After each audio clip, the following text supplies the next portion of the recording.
Today, 3 Americans freed from Iran remain in Germany. Marine Amir Hekmati, reporter Jason Rezaian, and Christian pastor Saeed Abedini. Now, each is undergoing medical evaluations while reuniting with family. And just a short time ago, for the first time, we heard directly from Marine Amir Hekmati about his 4.5 years in a dangerous Iranian prison. He also told us about the big moment, the moment he and his fellow Americans were finally safe. I feel very lucky. Like I said, I feel alive for the first time. It's like being born again, and I just really feel proud to be an American. How bad was it in there? Well, it wasn't good. I've spoke to that before. I was luckily able to get some of my stances on my treatment from prison, and I do want to talk about that in more detail, and I will. What was your biggest surprise once you got out? You know, I was at a point where I had just sort of accepted the fact that I was going to be spending 10 years in prison. So this was a surprise, and I just feel extremely blessed to see my government do so much for me. Up until the last second, we were all worried and concerned. We were just put in a very small room, and we had no telephone or access to any information. We kept being told that we're going to be taking off in 2 hours, and 2 became 6, became 10. So a total of almost 2.5 days was really nerve-wracking. But when we finally got to see the Swiss ambassador, Ambassador Haas, who really did a lot for us, and Mr. Maya and the Swiss government, we just felt an immense pressure come off our shoulders. And when we finally got on the plane, that's when we knew that we were leaving. Did your Marine training kick in during any of this time? I think so. I didn't want to let my fellow Marines down, and the reputation of the Marine Corps. So I tried my best to, keep my head up and withstand all the pressures that were put upon me, some of which were very inhumane and unjust.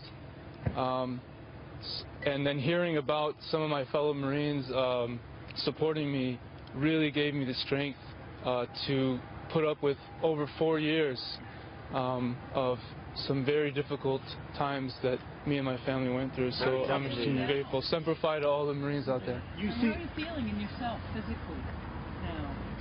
Right now I feel great. I have so much energy.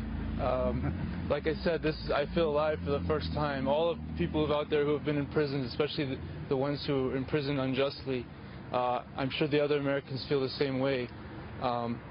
It takes such a toll on you. So to be out now with Congressman Kildee, who's done so much, and my family, it's just amazing. I can't describe the feeling. Who were on board? How were your fellow Americans who were on board the plane? Ecstatic, happy, anxious to get home. That moment as you... Nobody really believed it. Everybody was just sort of in a state of disbelief, and we still are. Apparently there were cheers as the flight left Iranian airspace. As soon as we got out of Iranian airspace, the champagne bottles were popped, and the Swiss are amazing, their hospitality, chocolates, veal was served, and we were on a private jet that usually the foreign minister of Switzerland or the ambassadors use, so they really did an excellent job, and we thank them for the hospitality. You seem so well, Amir. People will be stunned and delighted. I am well, and I'm only going to get better, I hope, and this has really been an exceptional time for me. And that was my colleague Greg Palcott in Germany asking many of those questions of Amir Hekmati.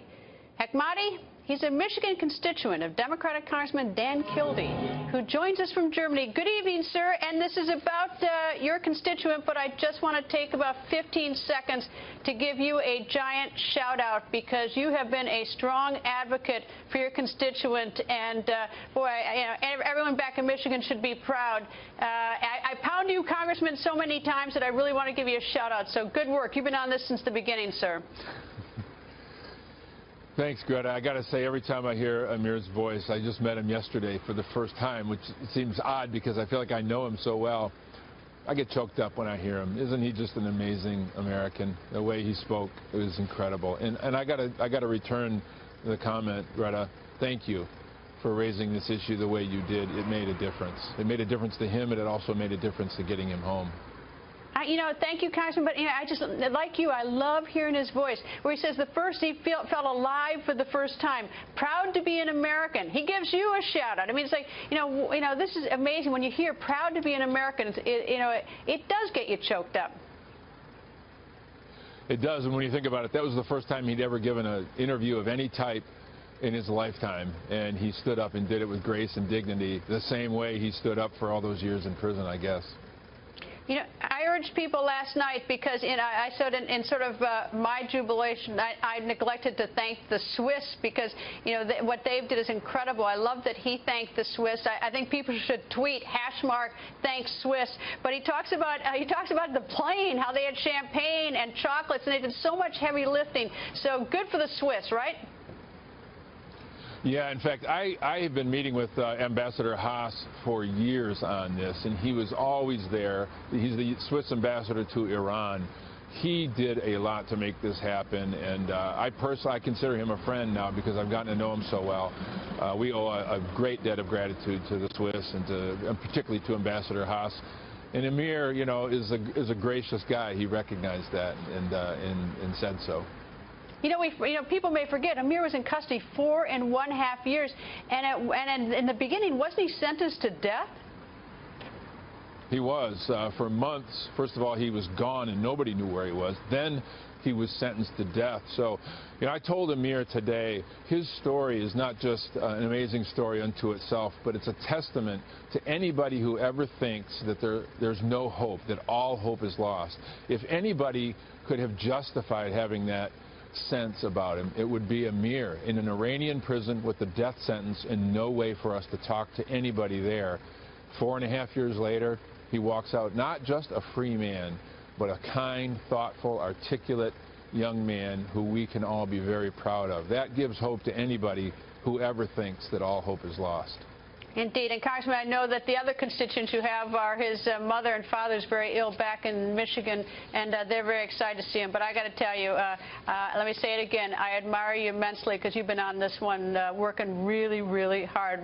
Thank you, sir, and thank you for joining us, and safe journey home. Thanks, Greta.